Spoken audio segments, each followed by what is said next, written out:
آج کی نشست بالخصوص حضرت سیدنا صدیق اکبر رضی اللہ تعالیٰ عنہ کے نام منسوب ہے۔ کچھ آپ کے ملفوظات آپ کے سامنے رکھتا ہوں۔ شانیں تو آپ نے سنی ہیں، ہم نے بھی بارہا بیان کی اور علماء حق بھی بیان کرتے رہتے ہیں۔ مین جو چیز ہوتی ہے ہمارے لیے شان کے ساتھ ساتھ ان کی تعلیمات کو اپنانا، یہ بے حد ضروری ہوتا ہے کہ ہم کسی کی شان بیان کرتے رہیں تو جتنی شان ہم بیان کر سکتے ہیں اپنے علم کے لحاظ سے ہم بیان کرتے چلے جائیں گے، مگر اس کا رزلٹ آپ کی اپنی زندگی میں ظاہر نہیں ہو سکتا۔ خالی شان بیان کرنے سے اتنا فائدہ نہیں ہوتا جتنا آپ اس چیز کو اپلائی کرتے ہیں اپنے اوپر۔ جب کوئی عمل کرے ان چیزوں کو جو بزرگوں نے آگے ارشاد فرمائی، تب زندگی میں انقلاب آتا ہے، تب زندگی کروٹ لیتی ہے، تب حالات بدلتے ہیں، تب بات بنتی ہے۔ خالی چیزیں سننے اور پڑھنے اور بیان کرنے سے معاملات بہتری کی طرف حالی نہیں جا سکتے۔ اگر حالی بیان کرنے سے معاملات بہتری کی طرف جاتے تو ہر واعظ کرنے والا اللہ کا ولی ہوتا، ہر عالم اللہ کا ولی ہوتا ہے جی، ہر مولوی اللہ کا ولی ہوتا۔ یہ جمعے بھی پڑھاتے، تقریریں بھی کرتے ہیں، اور اپنے اعمال اس تعلیم کی روشنی میں جب دیکھیں تو نظر نہیں آتے، اس لیے وہ ولی نہیں بنتے۔ اور جس کی تعلیم اور اعمال یکساں ہو جائیں وہ اللہ کا ولی ہے۔ میں نے بڑی پتے کی بات کی ہے کہ جس کی تعلیم اور عمل یکساں ہو جائے، یعنی کہ جو وہ تعلیم دیتا ہے یا لیتا ہے اس پر عامل ہو جائے تو یہ چیز اس کو ولی کر دے گی۔ اور یہ چیز ہمیں صوفیاء میں نظر آتی ہے اور ان میں پائی جاتی ہے۔ آج جو پہلی چیز میں نے اس نشست میں بیان کرنی ہے، اس سے مقام و مرتبہ حضرت سیدنا صدیق اکبر کا جو مقام ہے صحابہ کی صف کے اندر وہ ظاہر ہو جائے گا کہ حضرت عبد الرحمن بن عبداللہ یہ بیان کرتے ہیں، امیر المؤمنین حضرت سیدنا صدیق اکبر رضی اللہ تعالیٰ عنہ کی وفات کا وقت جب قریب آیا تو انہوں نے امیر المؤمنین حضرت سیدنا عمر فاروق اعظم رضی اللہ تعالیٰ عنہ کو بلایا اور فرمایا، اب سیدنا صدیق اکبر کے آخری لمحات چل رہے ہیں، فاروق اعظم کو طلب کیا گیا، فاروق اعظم حاضر ہوتے ہیں اور اب نصیحت فرماتے ہیں حضور سیدنا صدیق اکبر۔ اس سے یہ بھی پتہ چلا جو نصیحت کرتا ہے وہ بہتر ہوتا ہے قوم میں۔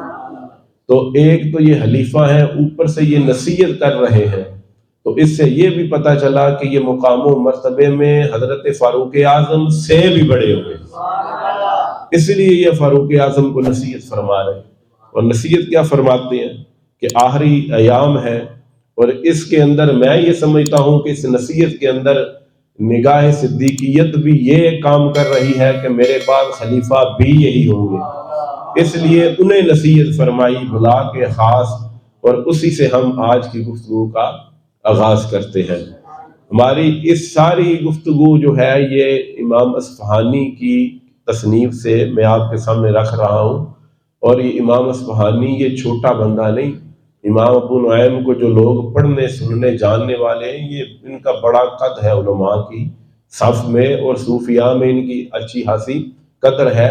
انہوں نے یہ جو تصنیف لکھی جو میرے سامنے ہے، اس کے اندر جتنا بھی کلام فرمایا وہ سارا تصوف کے رنگ میں رنگا ہوا ہے۔ اس سے یہ پتہ چلا کہ یہ جتنے بھی علماء تھے اور مفسرین تھے، محدثین تھے، یہ جتنے بھی تھے یہ سارے تصوف کے رنگ میں رنگے ہوئے تھے، اور ان کی زندگیوں میں وہ چیزیں نظر آتی تھی۔ بس کچھ بالکل باقاعدہ اس طریقے کو اختیار کر گئے اور کئیوں نے ساتھ دوسرا طریقہ بھی جاری رکھا۔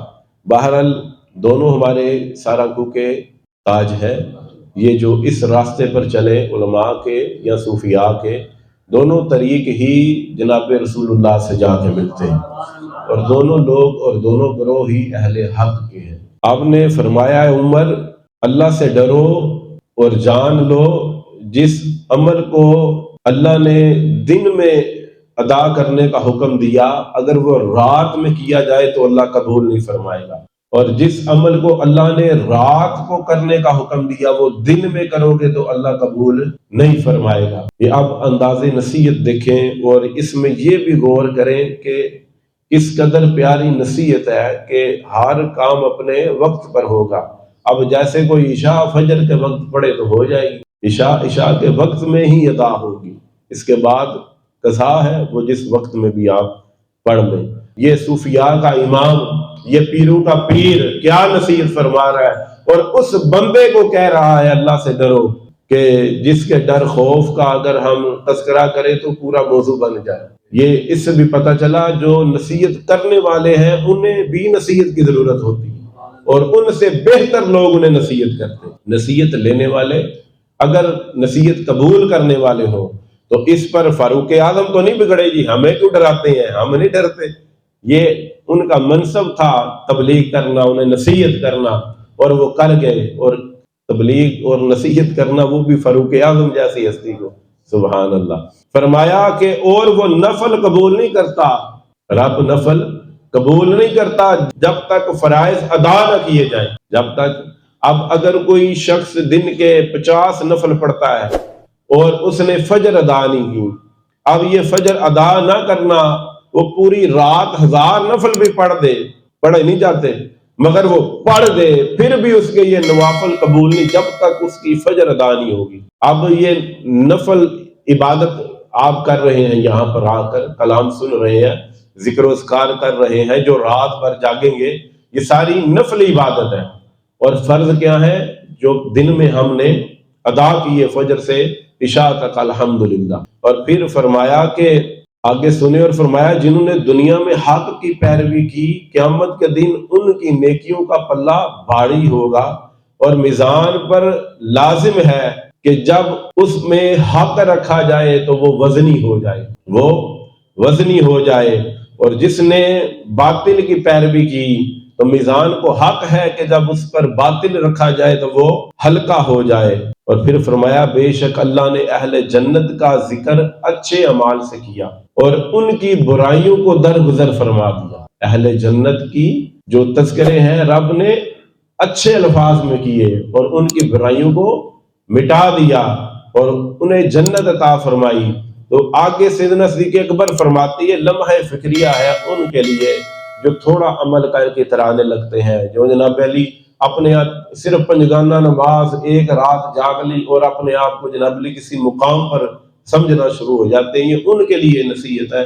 یہ کتنی بڑی ہستی کلام کر رہی ہے۔ وہ فرماتے ہیں پس جب میں انہیں یاد کرتا ہوں کہ جن کو اللہ نے جنت دی اور برائیاں مٹا دی، تو میں ڈرتا ہوں کہ کہیں ان میں داخل ہونے سے محروم نہ رہ جاؤں۔ یہ بات مجھے ڈراتی ہے۔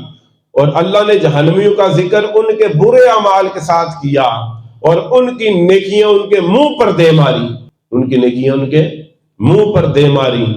پس جب میں انہیں یاد کرتا ہوں، الفاظ پر آپ نے غور کرنا ہے، پس جب میں انہیں یاد کرتا ہوں تو اللہ سے امید رکھتا ہوں کہ میرا انجام ان میں نہ ہوگا۔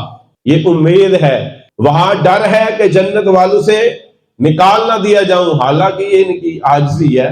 اور یہ پھر فرماتے ہیں کہ جو جہنم والے ہیں مجھے امید ہے میں ان میں نہ ہوں گا۔ یہ ایک مثبت پہلو ہے امید لگانے کا، جناب یوں بھی تو ہو سکتا تھا کہ میں انہی میں ہوں، مگر امید کہتے ہی سے ہے کہ جس میں امکان ہو نجات کا۔ تو یہ امید کی صحیح صورت جو ان کے الفاظ میں ہمیں سمجھ آئی کہ وہ جہنمیوں میں نہ ہونے کی امید رکھتے ہیں۔ پھر فرمایا کہ میں امید رکھتا ہوں کہ میں ان میں سے نہ ہوں گا۔ پھر جناب علی نصیحت فرما کے فاروق اعظم کو کہا اگر یہ ساری نصیحت جو میں نے تمہیں کی اگر تو اسے سن لے اور اس پر عمل کرے تو تجھے سب سے زیادہ جو چیز محبوب ہوگی وہ آنے والی موت ہوگی، وہ آنے والی موت ہوگی اگر تو ان باتوں پر عمل کرے جو میں نے بتائی، اور جو میری وصیت کو ضائع کر دے تو پھر سب سے زیادہ بری چیز جو تیری طرف آئے گی وہ موت ہوگی، حالانکہ وہ آ کے رہے گی، یعنی کہ کسی کے چاہنے اور نہ چاہنے سے موت ٹلتی نہیں۔ تو یہ انداز سیدنا صدیق اکبر کی تعلیم کے تھے اور یہ فرما بھی فاروق اعظم سے رہے ہیں۔ یقیناً یہ دونوں ہی اشرف و بشرا میں سے ہیں، دونوں ہی حضور کے ساتھ آرام فرما رہے ہیں۔ سبحان اللہ۔ جی کہندے جی جڑا ولی دے 40 ہاتھ ہوئے نا اگے قبراں دے نال، ولی دی قبر تو اگے قبر ہوئے 40 ہاتھ تک اللہ رحمت فرماندا ہے جی، اس ولی دی حیا رکھتا ہے، اس ولی دی حیا رکھتا ہے۔ یہ وہ بدبخت بھی کہتے ہیں اور مانتے ہیں جو کہتے ہیں کہ جناب سیدنا صدیق اکبر اور فاروق اعظم کے متعلق پتہ نہیں کیسی کیسی بکواس کرتے ہیں۔